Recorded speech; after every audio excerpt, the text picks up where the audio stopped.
Not quite. No. Oh, and we're live. Maybe it's right this Let's time. try it again. Take two. Let's see what happens. On the laptop I probably over should have here. waited to go live on Facebook before to make sure we got this right first. Let's see if they come back. I'm about to click on. Okay, we got action. Yours is way quieter than my Alright. voice, though. Well, you may want to turn up. I don't remember which number I am. You're Marcus two. Kemp is back. Am I two, or is that Chinn? Should I say Chinn? Chinn. The Chinn. Chinnin. That's his. I think I'm turning up number 3. Go ahead, bro. Brody, we in the building. Welcome. Testing the sound. Let me know if y'all can hear us. Let us know if it sounds good to you guys. Welcome in. Shout out to everybody that's joining. Y'all know what it is. Let me get to the sponsors while I'm here. Sponsors. Did you turn on all your volume? Oh, I did. I muted it. Yeah, You're still much quieter than me. I mean, whatever. I'll just talk louder. Can you touch your mic real quick? Hello. That way we know. Hello, I'm here. Yep, he's in the building. Okay. You know what it is. Stop it. Shout out to the sponsors. Drum Tracks app. Because you know what it is. Stop it and get the link. They know what it is. Okay. Good people. And that's Download it. Period. Are you finished? Or are you done? Just tell them how much it is. That's it. It is download the app. It's free to download. If you want to stream tracks for free, that is still capable. You're still capable of doing that. You just have to have a Wi-Fi connection or use your mobile data. If you want access to the videos, if you want access to 5 free downloads per month, if you want access to 50% off of tracks after you do your 5 free downloads, you got to pay for the membership. That's $10 a month. You know what it is. And it's also $100 a year. If you do the $100 yearly thing, 2 months every year is free for you. Prices will be going up. But what? Okay. You know what I'm Prices doing. will be going up. action. So you may want to get in while you fit in. As for the iOS users, you guys are screwed because you're not an Android user, which means every month or every year you got to keep re-signing up because Apple still hasn't given us the update for us to have automatic payments every month. Come on over to Android. That's the way to do things. I think doing all that is worth not having an Android. Here's the thing. It's only like that for now. Right. Because we're getting it together on the Apple side. Apple, I'm not gonna lie to you. Apple's made it difficult for us. But we've walked walked up hills before. So Did we'll you just title walk up this this one Drum too. Tracks app Drumless Tracks? I didn't mean to. It totally wasn't what I was trying to do. So Let's see. all right. You good? I sure did title You titled it the wrong title. on accident. It's all good. Don't even worry about it. Shout out to Facebook. It's Shout out to everybody supposed to that's in here. say podcast 62. My bad. With our special guest. We'll fix it after. Yeah, we'll fix it after. We'll get our lives together. Let's get right into it, man. Special guest in the building. Not your average Joe. You know what it is. Mr. Joe Chinn, another local drummer here in our city. Welcome to the show, man. Thank you. I appreciate you having me. No problem. We did a podcast. Oh, my bad. I'm drum coach Samadi. We forget to introduce ourselves, but whatever. You know what it is. I'm Damani. That part. You're founder at a Drum Tracks app. You know what's up. Shout out to everybody that's in here. Is that Auntie Sheila? She's actually on the YouTube side. What? Let's go. I just had a conversation. We did I've been doing the calls, talking to the users and stuff, having scheduling calls, and we had one. And it was pretty cool, man. It's always dope to talk to Auntie Sheila, especially being that she was in the private group we did. That part. See, a lot of the people who use the Drum Tracks app don't know that we did the private group thing. Yeah. And all the amazingness that was happening. But I don't know. It was slacking on their Mackin, but it's cool. It's cool. You didn't trust us. It's whatever. I'm not mad. She said she's stepping up on the technology because we had a little technological issues. But you feel me? Listen, there's always room for growth. We doing it. Well, not gonna prolong the preliminaries. Is that how you say it? Preliminaries or preliminaries? First of all, or the prerequisites. Well, I really think you're getting off. Preliminary. We're not going to prolong the intro. Jesus Christ. Of the Latter-day Saints. First, Kanye comes out with a gospel album, and now it's Sunday right now, Brody. It's Sunday morning somewhere. I got my Sunday suit on, ready to preach my word on today. Fire up the organ. Hold on. Hold on. Marcus Kemp says, Damani, it's a new podcast. It's a new podcast, so you know what that means. It's time to turn up, baby. Happy New Year! It's a new podcast, baby. You know what it is. They know, Brody. They know. So Jump for Friday's coming back, y'all. It's in the works. It's coming back in the new year. With you guys. We're doing it every episode. I promise you, for New Year's, we will have a Turn Up Baby Happy New Year's t-shirt. Like, we must. It's a must. We got to get the design together, but it's a matter of fact, any of y'all do design, hit us up. All right. We're going to get into it because we don't want to be too long. We got some other places to be on this Sunday. Other gigs to play. I'm still dressed to impress. So Suit's a little big though. I'm playing with you. Fuck you. I brought in a fella that I met really through Craigslist. I was just buying some used gear on my birthday. On his birthday. You see how God works. Glory, I felt something. And I don't know, for those of you who have seen all of our podcasts, a couple podcasts ago, we started talking about the music. Understanding the language, I believe was the name of the podcast. And it all was inspired from a conversation with the guy to my right.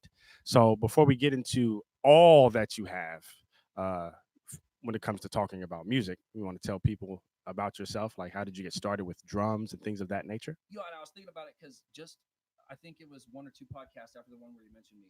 You were talking about where it all started. Yep. And I can remember.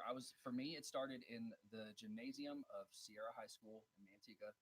I started playing the snare drum in 5th grade, and wait, did you just say Sierra High School and then 5th grade? Yes. Okay. Yeah. I'm just trying to put two and two together. I'm sorry, I got confused. Go ahead. Finish. You right? My bad. I could be a 5th grader and still stand in a high school gymnasium. That's true. That's true. For some reason I just connected the two as if you were a high schooler in 5th grade, but that's just the way my mind works. 5th grader. Gotcha. There we go. But the high school, when they would do the band program every year before it would start, they would gather all the feeder schools into that gymnasium, and then they'd have kind of little clinics, like first-timer clinics. These are drumsticks. This is how you set up a snare stand type thing. So I played in band through the rest of high school. And I played a little bit in the Air Force, because when you show up to basic training in the Air Force and they're grouping people together, they're like, hey, who plays an instrument? They say, I'm sorry. I just turned up his mic. Okay, Yeah? they said Am your I mic here? was a little low. Oh, okay. How about now, guys? How about now? Sorry to interrupt. You got to keep talking. Okay, yeah, sorry. Yeah, Keep so talking, read the comments. 5th grade through high school, graduated high school, went into the Air Force, played snare drum in my basic training graduation. Mm-hmm. The whole time, all I ever wanted to be was like a hard, heavy punk drummer. And that led me to develop some really, really bad habits in terms of my learning, because I was always playing off of records. So I can mimic a lot of things really, really well. But that doesn't necessarily mean that I own them.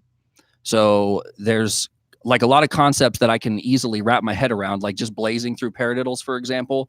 My mind knows how to do that thing, but there is a disparity between what happens in my mind and what my hands can do.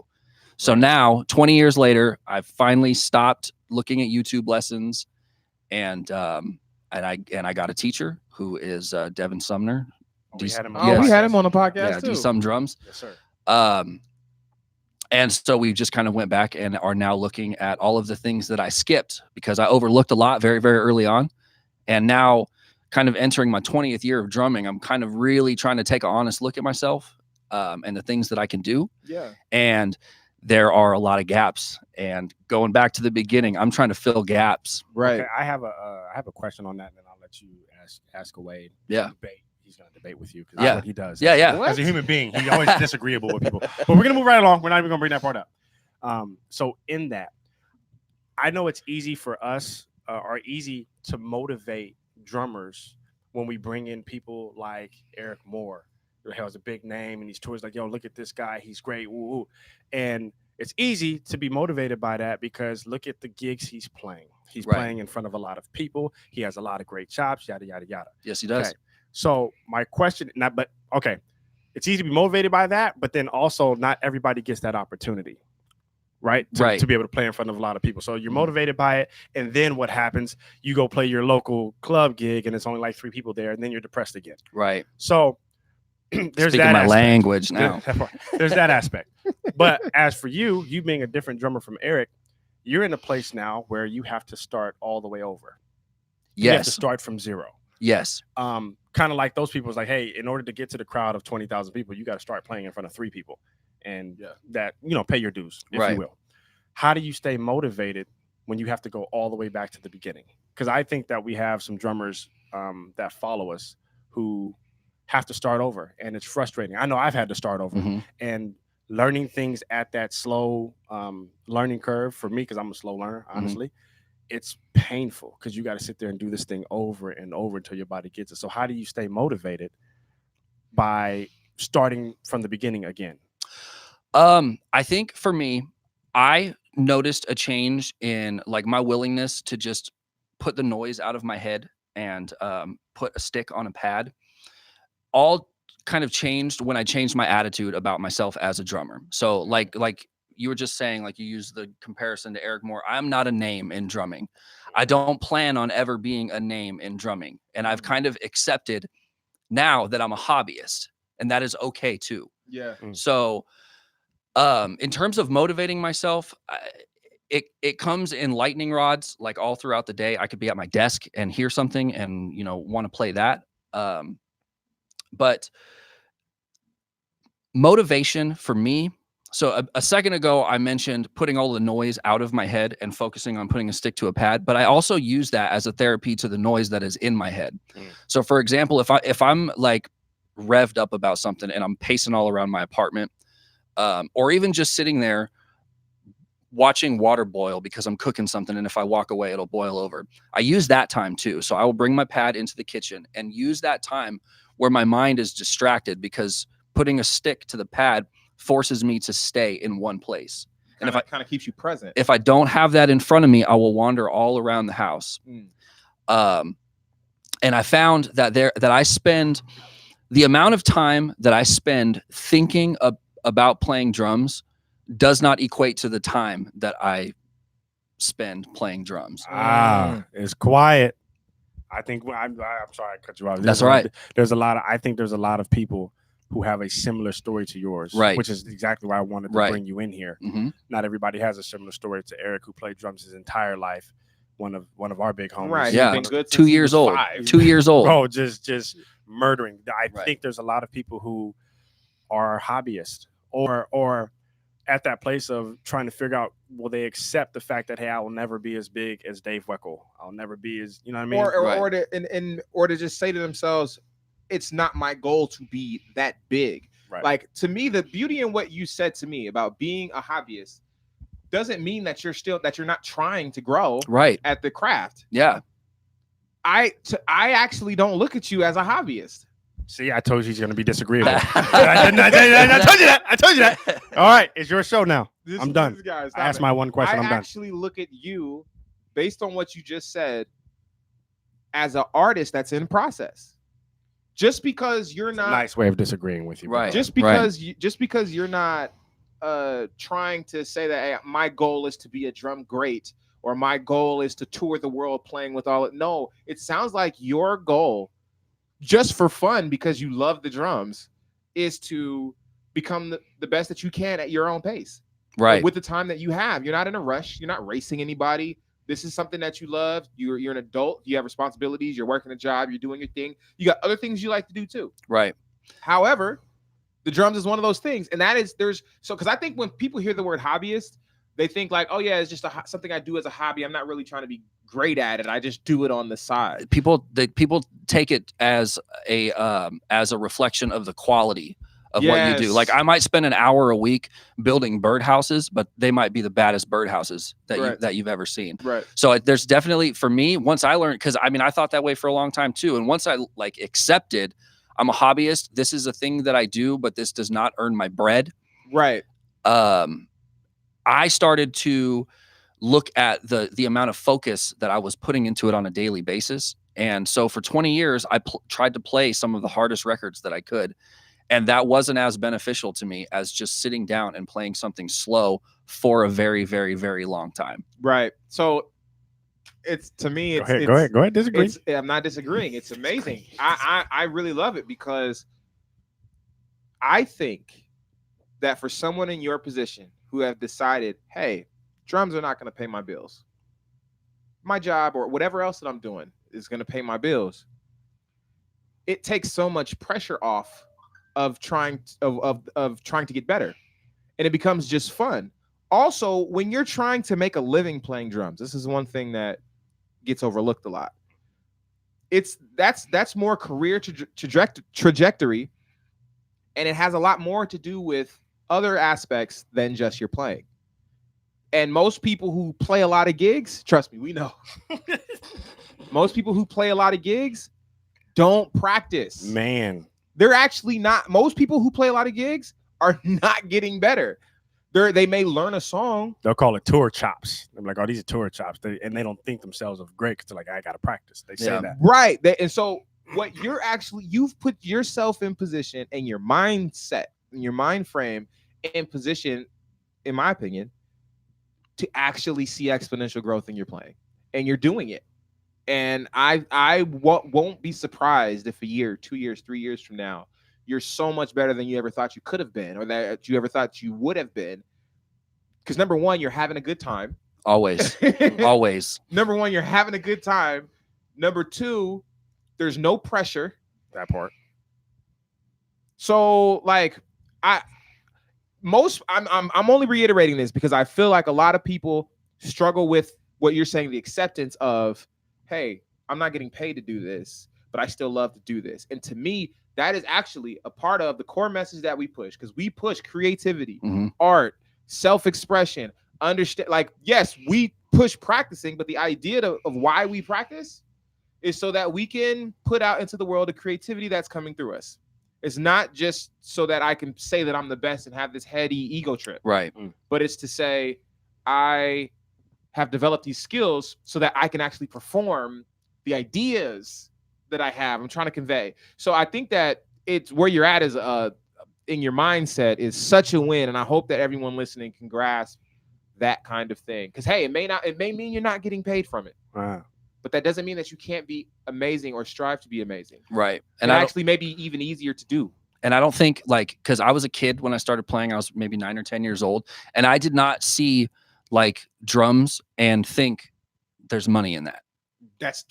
Come on. It's not why you started playing, right, bro. Right. I'm saying that to the rest of y'all. Yeah. It's not why we started playing. We didn't start playing because we thought we was gonna be rich. Right. Go ahead. Yeah. And so in terms of practicing, like I know there's phrases that don't belong to me. And what I mean when I say they don't belong to me is that I could sit here and say, oh, you need to practice for a solid 15 minutes every day. And that might not be a true statement. And it's not my statement to make, because a different kind of thinking works for me. So I've noticed, like, for example, 4 days ago, I couldn't play samba. Now I can. And when I sat down and I really tried and I looked at the notes on the page and I just focused on those 2 bars and zeroed in on those and did nothing else, it only took me about 8 minutes to get there. Now, my whole life, I would have been that person that looked up the YouTube video and saw him do it at 60 and then up to 90 and then at 120. Yeah. And I wouldn't, by the time I wouldn't understand by the time they're practicing it at 90 on the video for you. Well, why am I not at 90 yet? And so that kind of poisoned my mind for a long time. And I would think, oh, well, it is going to take me years to do these things. But then I kind of found once I put the right focus into picking that one thing up, it doesn't take as long as I think it does to get there. You was talking about that with the two. We did the new type. I mean, the 251 thing you said you just learned on the keys. Yeah. And you said it's just you're in section 1 of it, right? Yeah, I'm in the beginning of section 2 now, but I am still practicing section 1 to increase the speed on it. But you're doing that. You're doing that. That thing like focused practicing. Like just focus on this, and it's not going to take you as long. You don't need 8 hours a day to practice to see results. Yeah. because the truth is, if you say you're practicing 8 hours, I promise you, if I showed up to your practice, you're not practicing for an actual 8 hours. You actually might practice for 1. The rest of it, maybe you playing stuff you already know how to play. Maybe whatever the case. Even if you practice for 4 hours, I don't believe you. You're not working on your weaknesses. But at the end of the day, the truth is, like he said, 15 minutes a day, 30 minutes a day. If you have an hour a day and you break it up into 4 15-minute chunks of different things that you're working on, and you do it consistently, because it's never about what you do once. It's literally what you do consistently that you'll see the improvement in. It's like, this is not rocket science, bro. This is not like the crazy part is you're saying that after 20 years of drumming, you finally was like, well, maybe if I just do this part that I'm struggling with or that I don't know how to do, and I do that for, I don't know, 10, 15 minutes. Oh, look, it's been 8 minutes and I have it. Yeah. It may not be at 150,000 beats per minute, but I actually have the muscle memory to do it at 60. Yeah. Which means tomorrow I might try to do it at 65, maybe 63, or whatever the case is. And you'll start to see it. You'll start to feel it get easier. Like in my experience, what I noticed is I might not go up in BPM, but where I'm at starts to feel more comfortable. Day after day after day. Right, and you can do more with that same tempo. Correct. The cool part is most of the music that people listen to is not really that fast. Like songs at 175 are like unheard of. You know what I mean? You most songs between 80 to 150, and that's pushing it. So if you learn something at 193, well, great. The band you're playing in is probably going to do it at 124, and it's okay that you do speed up and learn that at that speed. It's fine. It's not a bad thing, but you can be happy with the fact or comfortable knowing that, hey, I got this at 130. Right. Because most of the music is going to be at that. Yeah. Music is not moving at you. It's like, bro. I mean, unless you're playing in your unless you're playing in if you're playing in a gospel thrash metal fusion jazz band. I said maybe I said most music ain't that fast, but some music is. Well, let me ask you that. That's a great music that you was playing. That's a great metal music. Yeah, that's a great point. So I played a lot of punk rock, like very, very early on, like probably warming up at around 210.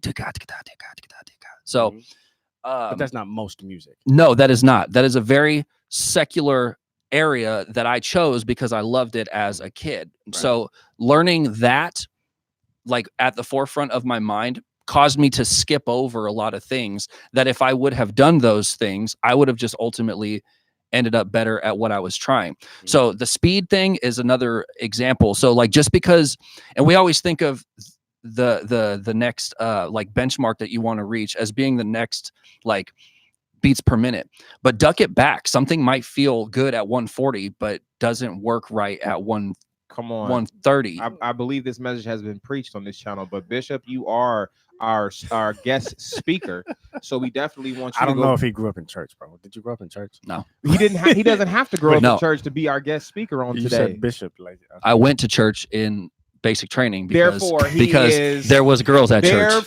Amen, amen, amen, and amen. And the doors of the church are now open. My God, so are they. Oh my God. Go ahead. I'm sorry. You are preaching. Go.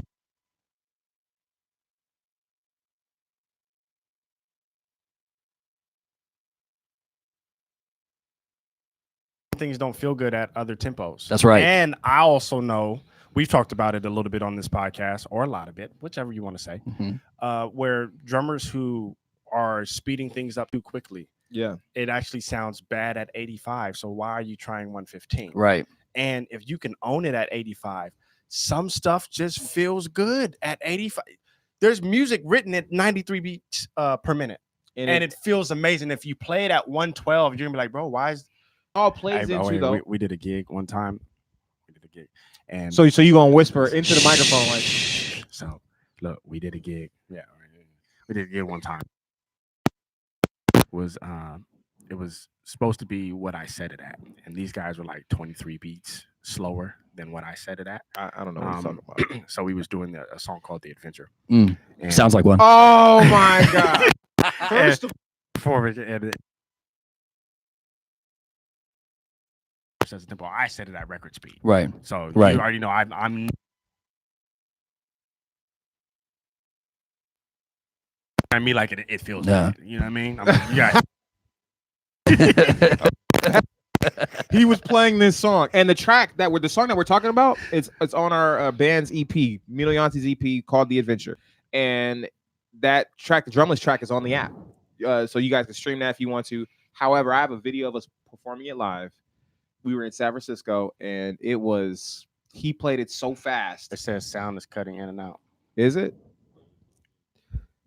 Is How it does still sound now? Yeah. Is it just one mic or is it everybody? Sound problem.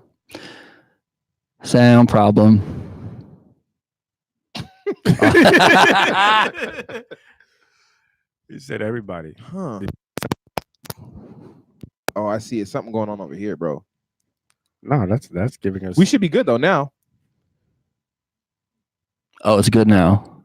Everybody was gone for a minute. Everyone's gone for a minute. Okay. Well, we're back. And we're back. Yeah. But yeah, I got the So- video. so So 20 I'll post it on IG. Yeah, 23 beats per minute. They was Behind. They was behind. Me. I set the record tempo as normal. The tempo was 145, like on the record, and I played at 145, and that's what it was. And they trying to slow it down to like 120 something. I'm like, Bro, he was at like 215, and we were like, I watched the video back, and I was like, bro, did you realize we were playing it this fast? Hey, bro, so No, look, the groove is like this.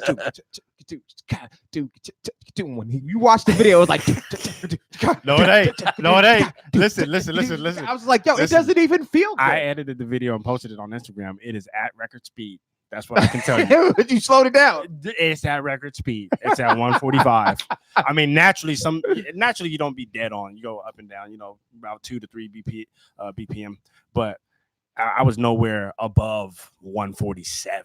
You know what I mean? Yeah. Like, watch the video. It's on Instagram. Okay. It's there. All right. Let me ask you this question though, because I do agree that playing to records is great, but this is why I started making play along tracks for myself, because I had an experience when I was growing up.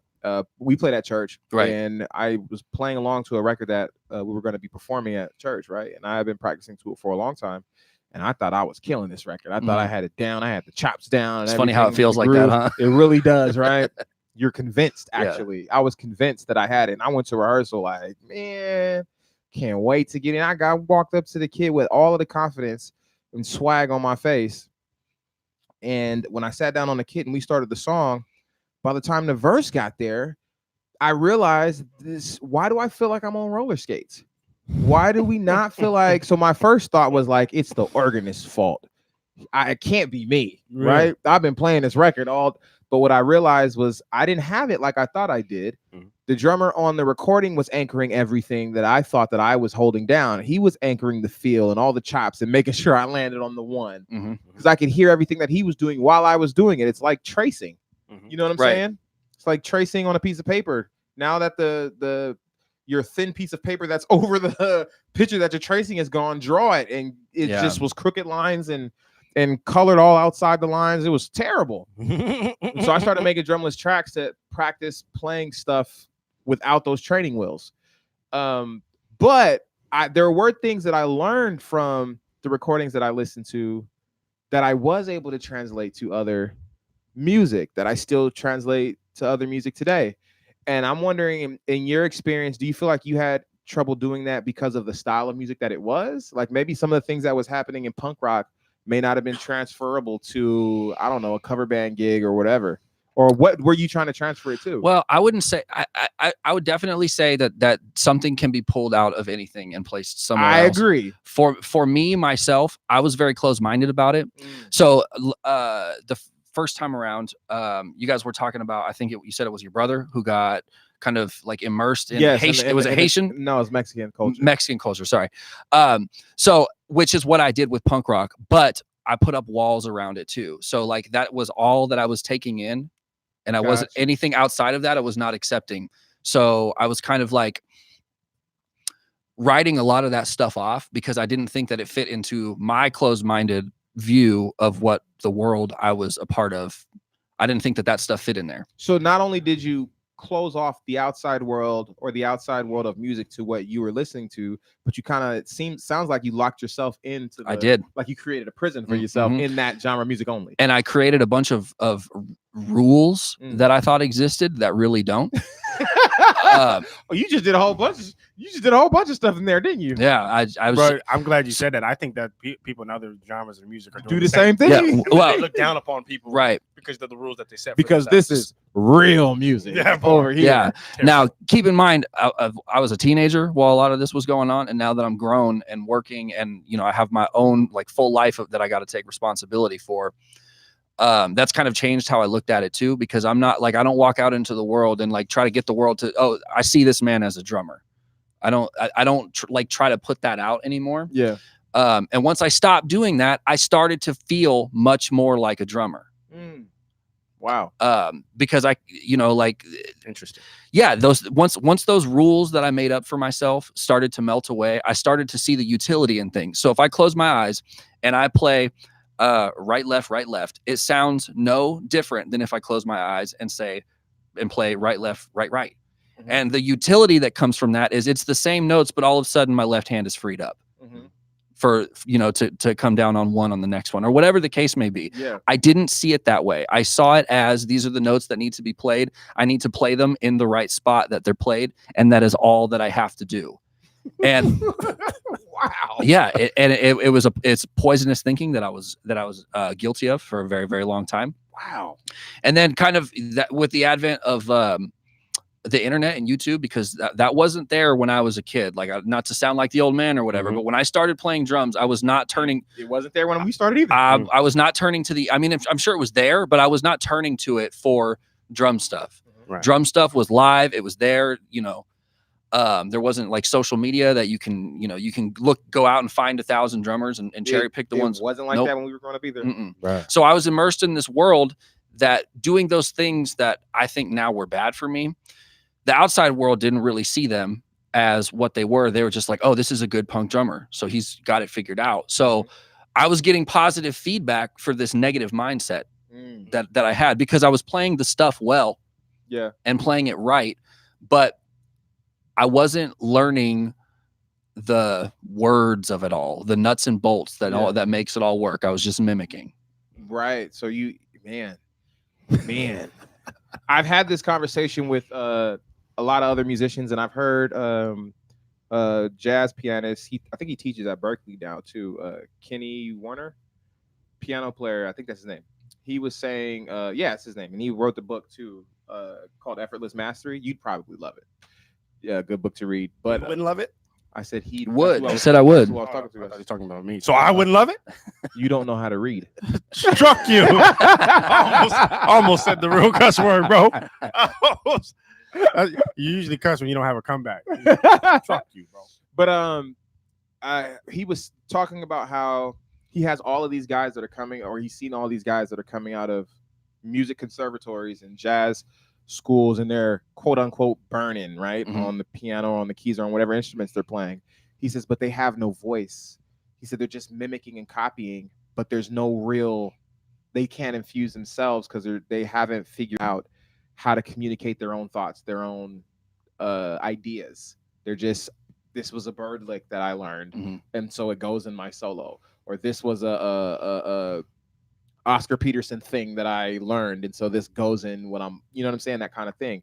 And I mean, Oscar Peterson and Charlie Parker and these people that I'm talking about are amazing people to mimic, right? You can learn some stuff.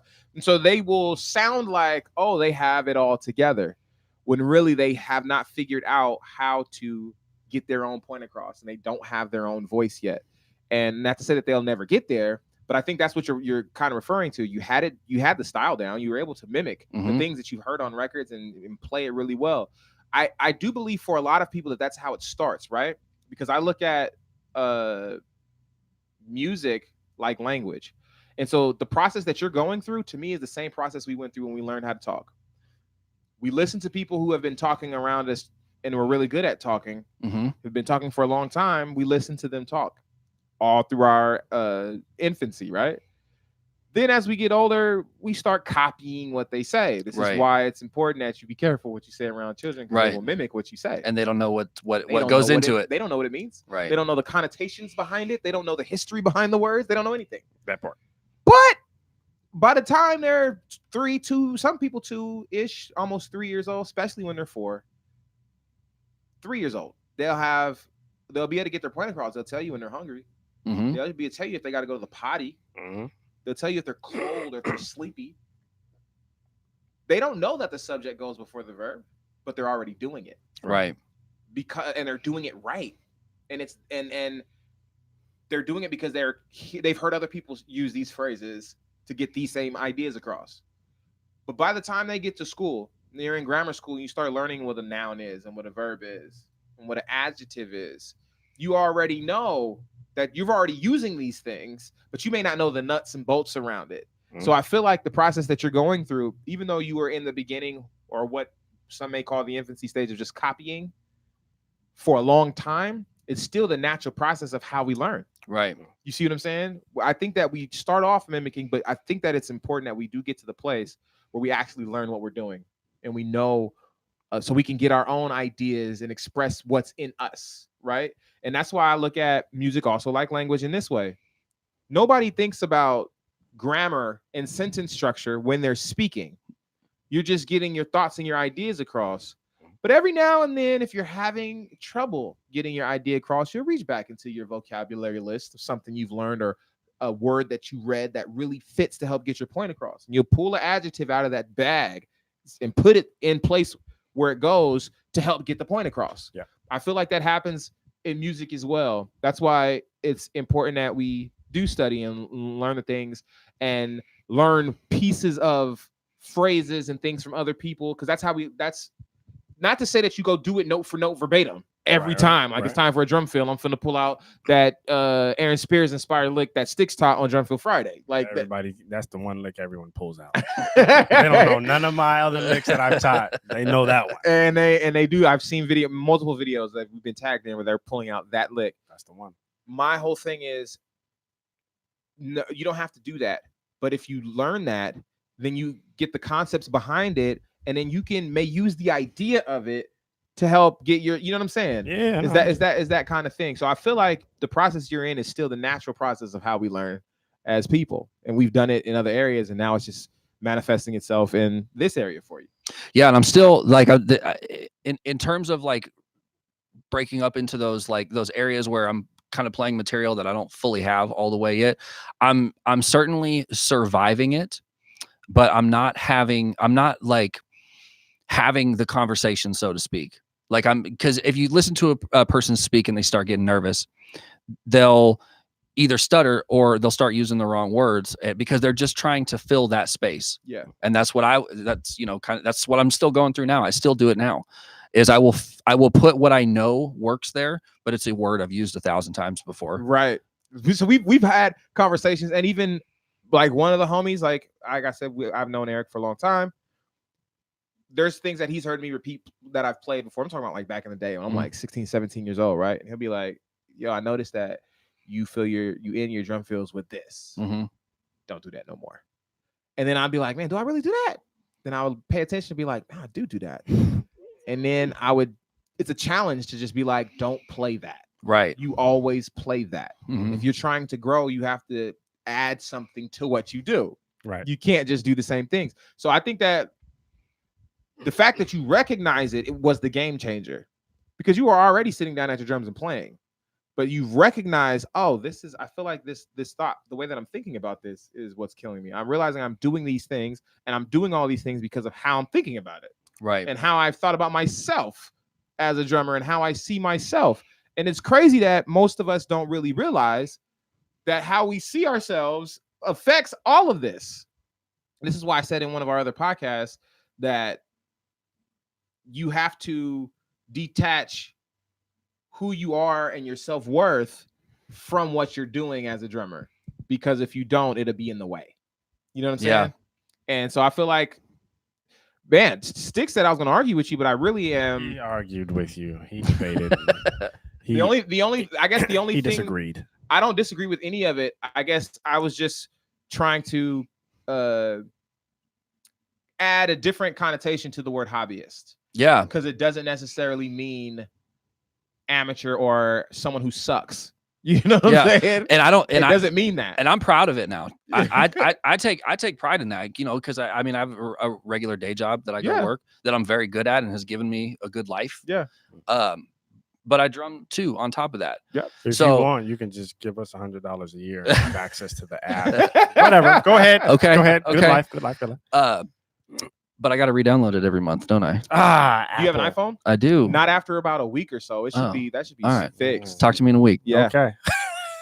But yes, so Prices go up in a week. I'm just now trying to like, I'm just barely scratching the surface, like, because I've tried to be other drummers like this whole time, and I'm just now barely kind of scratching the surface into what I am, and like the whole pocket chops argument. Yeah. My answer to that is none of it. I want everything that I play to flow. Yeah. So I think flow above all else, if we're going to put things in buckets, that's what I want. I want what I play to flow. I say forget the buckets, man. I say forget the buckets. I say play whatever serves the music. Right. But when you are and that doesn't mean any one thing. It means what serves the music. And then when you're being a creative and you're being an artist and you're experimenting and you're exploring things, that's another area that I feel that we shouldn't be afraid to be in.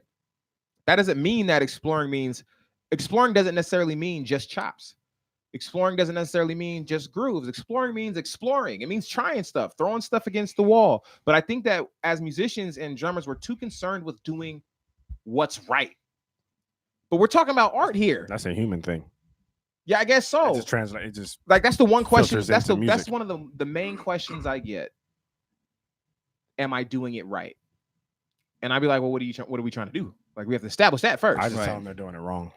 This guy, he just tells people to quit. You but- should quit drums. Well, I Nobody- think there's probably some sort of a gap between what people want to be doing versus what they are doing. And I know that's the case with me. Like if I won't reach too far out of my vocabulary if I'm in kind of a stressful pinch of a song. Like I Sure. will survive it above all else before I ever ttry to hot dog it. Yeah, and by no means am I suggesting that you should go out in the middle of a gig when you're being paid to play something, or if you're not being paid, you're performing, and try to play something that you don't own, that you don't have. I actually don't consider that to be a wise thing. That to me is you're trying to prove something to yourself or to the audience when you do that. Like you're trying to, I'm good. Look how good I am. By trying we played in a band like 12 years ago, Mhm. and they did that. They tried something that they're not comfortable with. So Right. what ended up happening was they didn't hit the end of the song Mhm. on time. They were late. Oh yeah. Right? It's a song called "How High." Way back. But There's a Continue. Thing, Continue. definitely, I'm about to. Continue. There's a thing called half truths, and I'm not gonna lie. There's been plenty of times where I've tried to do things that I didn't own on a gig. like the time. I've definitely done that. The time he's talking about, he completely blew the gig. I'm not gonna lie to you. They were late, Completely blew the gig. and then Listen, recently they tried to drag that song on. You dragging the song. Anyway, What let's song you shift talking gears. about? I have a question. I don't I know have what a he's talking about. I have a question. We're gonna switch gears here. Yeah. Still on music. I'm gonna topic. circle back to what you said about truth though. Go ahead. Yeah, okay. My question is, as a hobbyist and as a person who learned on records, Yes. why did you choose to have an actual drum teacher that you go to every week, take lessons, if you will? Because for one thing, it's accountability. And if I go for a week, and this has happened, if I go for a week without touching a drum and then go into my lesson and, he says to me, "Hey, how are drums going?" And I have to say to him, I have not touched one all week. Yep. And then that's something that I have to face once a week. Yeah. And if I have practiced something very hard that he's given me, and I think I got it, and I think I'm pretty good with it, when I take it in, I also have to face that because we're going to play it together, and then he's going to drop out and say, "Keep going, keep playing this. I want to hear it." Right. And then so that forces me to face it a little bit because a YouTube video, I could turn it off or find one from a teacher that I like better, and that's just that's a slippery slope because if I don't see a result right away, I'm going to move right on. And I know that about myself now too, that I can't learn off YouTube that way unless it is something that is super, super basic.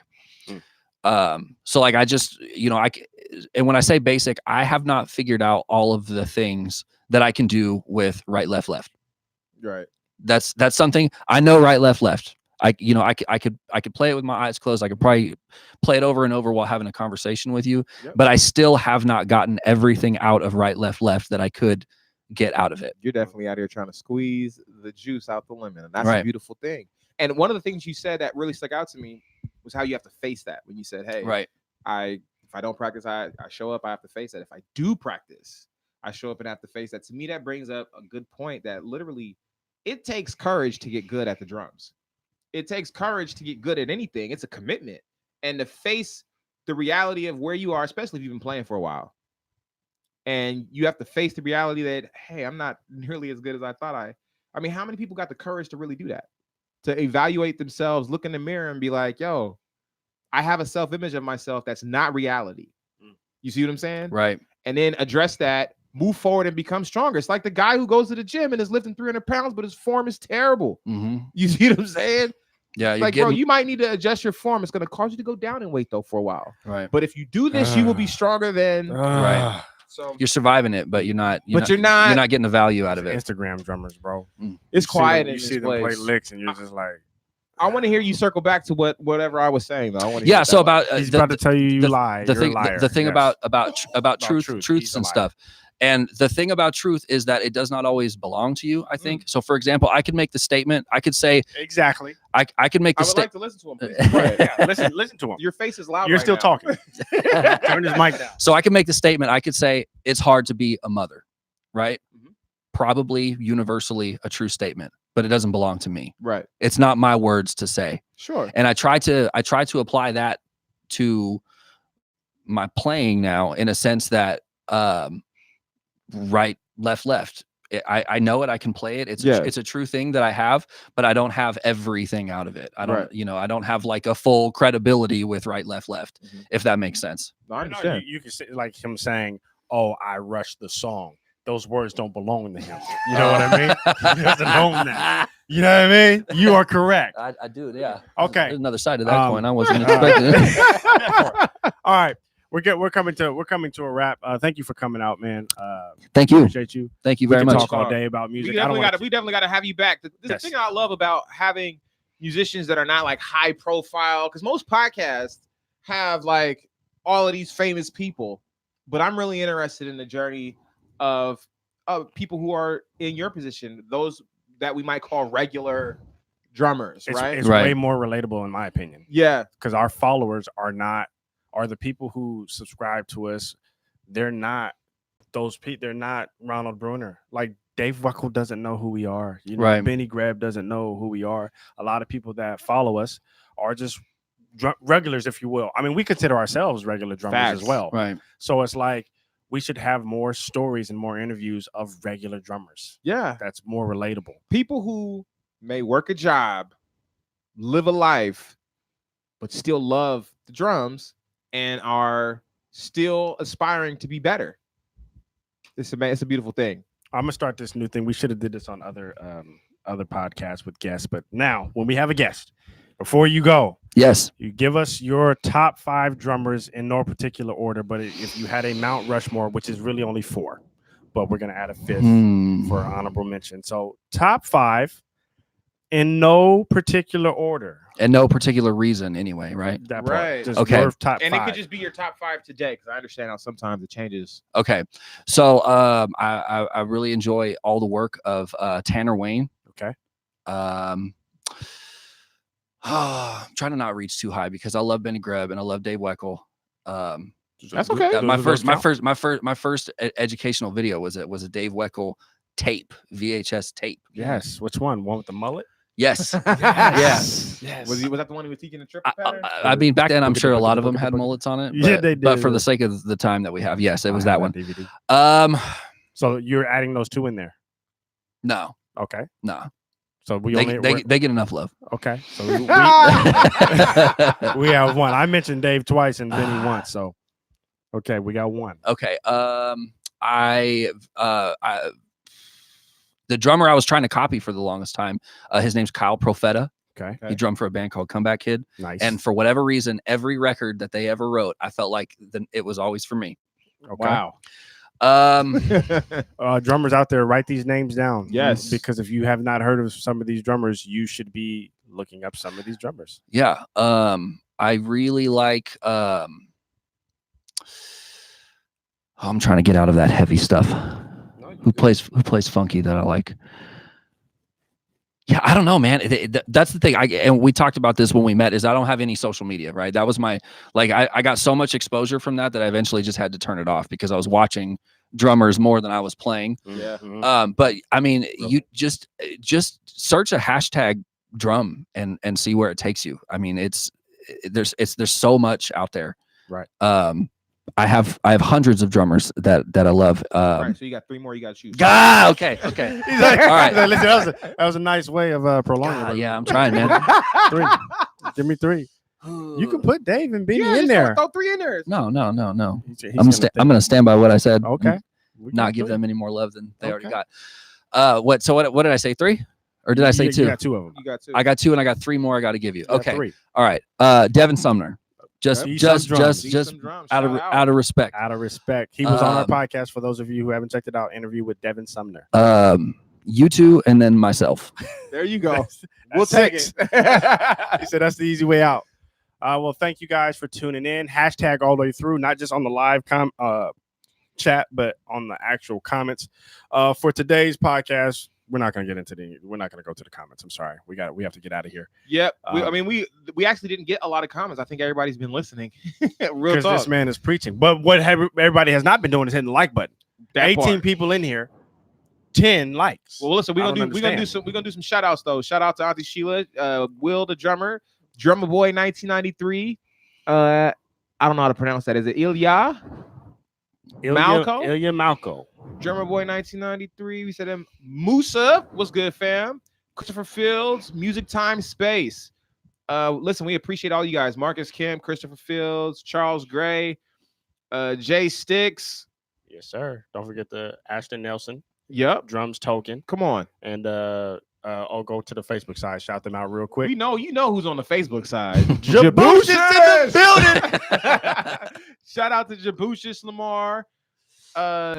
We were supposed to have a Skype call, Jabushis. What happened, bro? You didn't show up. Left me hanging. My heart was hurt, bro.